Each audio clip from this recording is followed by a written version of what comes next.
Сәлем қыздар, каналыма қош келдіңіздер. Осындай фридің ерекше түрімен бөлісетін боламын. Сіздер де жасап көріңіздер. Видеоны соңына дейін қараңыздар. Ол үшін осындай бізге тап-таза етіп жуылған картошка қажет болады. Қара жері, шірік жері болмасын. Осындай етіп мен бөлшектеп турап алатын боламын. Сіздер де қалауларыңыз бойынша турап алсаңыздар болады. Суын батқанша құйып, газге піскенше қойып қоятын боламыз. Тұзын салуды ұмытпаңыздар. Картошкам пісті, енді суынан сырқып алатын боламыз. Бізге суы қажет емес, сондықтан суынан жақсылап сырқып алыңыздар.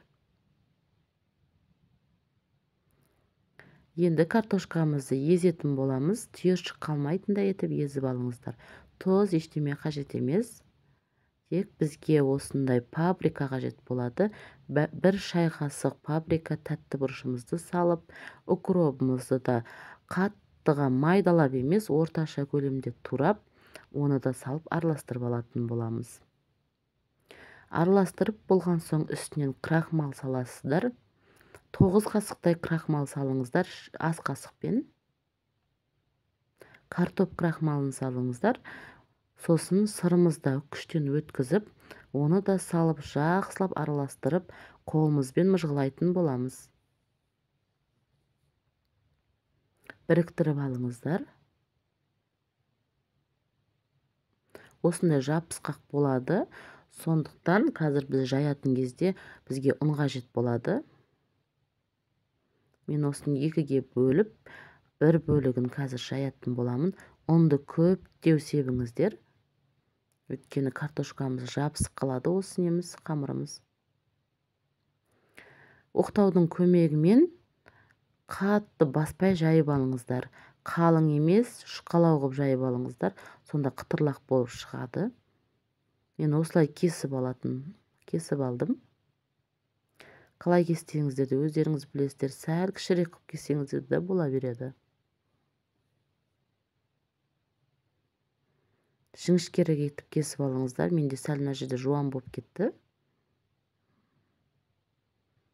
Жіңішкерек етіп кесіп, қызып тұрған сұйық майымызға салатын боламыз.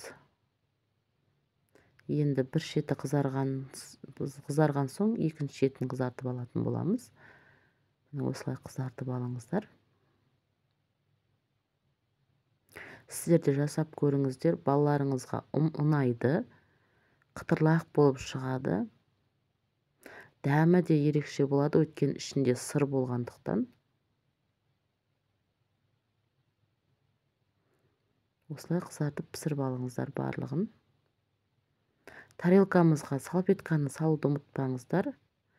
Майлы болғандықтан салфеткаға салған дұрыс болады. Өте қытырлақ болып шығады. Қыздар, каналыма тіркелуді ұмытпаңыздар. Біздің қытырлақ картопымыз дайын болды, яғни фриіміз. Осындай түрі де, дәмі де ерекше болып, қытырлақ болып шығады. Ас болсын, рахмет.